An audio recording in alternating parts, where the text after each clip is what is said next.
को आप देखना शुरू कर चुके हैं बापू वार्ता न्यूज नेटवर्क। इस वक्त मैं जो कि मसगांव में मौजूद हूँ। आपको पता होगा काफी दिनों से जो कि मसगांव में किसानों का एक मसला जो कि चल रहा है सती तालाब का, जो कि किसान लोग त्रस्त हुए एक तुरकर नामक व्यक्ति से, और जिस वजह से किसानों का पानी जो कि एक सती तालाब की वजह से रुका है, जिसमें एक फिश टैंक बनाया गया है सती तालाब में, ऐसी जानकारी मिली थी और वह खबर हमने दिखाए थे।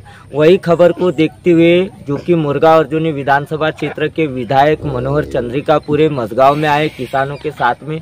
उन्होंने कुछ बातें की और बातें करने के बाद में जो कि वह सती तालाब के बारे में किसानों ने जानकारी दी। एक साथ 63 किसानों ने शिकायत किए थे। शिकायत करने के बाद क्या हुआ और आज 2 साल इस प्रकरण को होते हुए आए, लेकिन कहीं न कहीं जनप्रतिनिधि ध्यान नहीं दे रहे थे। लेकिन एक जनप्रतिनिधि की नज़र किसानों के ऊपर पड़ी और किसानों के ऊपर नज़र पड़ने के बाद जो कि मुर्गा अर्जुनी विधानसभा क्षेत्र के विधायक ने क्या आश्वासन दिया है, मुर्गा अर्जुनी विधानसभा क्षेत्र के विधायक ने क्या कहा है, आइए हम जानते हैं।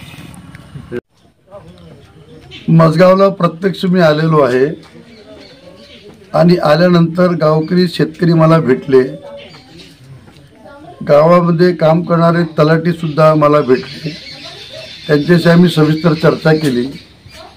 तो सती तलाव आहे, या सती तलावाच्या सबमर्जन्स एरियामध्ये तुरकर नावाच्या शेतकऱ्यांनी तत्कालीन ज्या शेतकऱ्याचे 7/12वरती नाव होते त्यांच्याकडून ती जमीन खरेदी केली।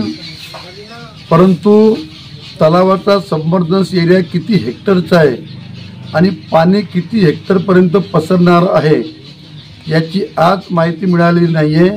आज सायंकाळी सगळे लोक, इरिगेशन डिपार्टमेंटचे लोक, रेव्हन्यूचे लोक एकत्र बसतील आणि त्यानुसार सबमर्जन्समध्ये असलेली शेती विकता येते का याबद्दल सुद्धा ते शहानिशा करतील। परंतु वरच्या ठिकाणी ज्या शेतकऱ्यांनी फिशपॉन्ड तयार केला तर त्या फिशपॉन्डमुळे काय झालं की जसा तलावाचा मोठा बांध आहे त्याच पद्धतीनं त्यांनी वर बांध तयार केल्यामुळे तलावाचं जे आउटलेट आहे त्या आउटलेटमध्ये वरचं येणारे पाणी वरच्यावर राहिलं आणि त्यामुळे वरच्या ठिकाणी जे शेतकरी आहेत 50-60 शेतकरी त्यांच्या संबंध धान्याची शेती पाण्यात बुडलेली आहे। आता 1-2 दिवसात जर पाणी कमी झालं नाही तर ती शेतीतील धान सडण्याची सुद्धा शक्यता नाकारता येत नाही। त्यामुळे मी ही सखोल चौकशी करण्याचे आदेश कार्यकारी अभियंता जिल्हा परिषद मिस्टर राऊत आणि त्यांचे उपअभियंता यांना सुद्धा दिलेले आहेत।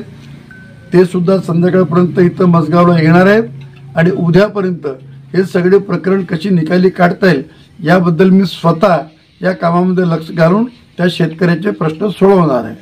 सर, समोरच्या व्यक्तीने ग्रामपंचायतची नाहरकत पण नाही घेतली आहे आणि शेतकऱ्यांना नोटीस पाठवली आहे की 5-5 लाख रुपयांचा तुम्ही दंड भरून द्या कारण की माझा नुकसान झालेलं आहे। याबद्दल शेतकऱ्यांना नोटीस पाठवून तो काय करणार आहे? उलट शेतकऱ्यांनी त्याला नोटीस द्यायला पाहिजे होती की बाबा तुझ्यामुळे आमचं नुकसान झालं, आमच्या शेतात तुंबलेलं पाणी ते तलावात न गेल्यामुळे ते तिथं थांबून राहिलं, त्याच्यामुळे आमचं नुकसान झालेलं आहे। तर त्यांनी वकिलामार्फत नोटीस पाठवली असं मला कळलेलं आहे, पण ते फार चुकीचं आहे। त्यामुळे त्यांनी अशा किती नोटीस जरी पाठवले असतील तर त्याला जोपर्यंत लीगल सेन्समध्ये त्याला उत्तर देता येणार नाही तोपर्यंत हे प्रकरण अशा प्रकारे त्याला हाताळता येणार नाही।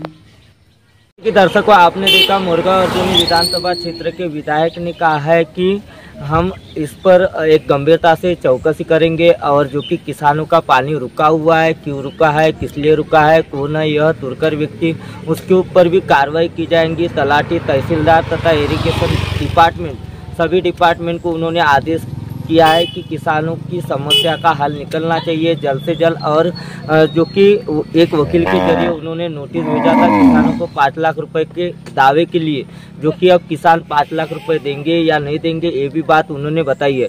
दर्शकों, अगले पार्ट में बहुत जल्द मिलेंगे। गोंदिया से देवेंद्र दमाए।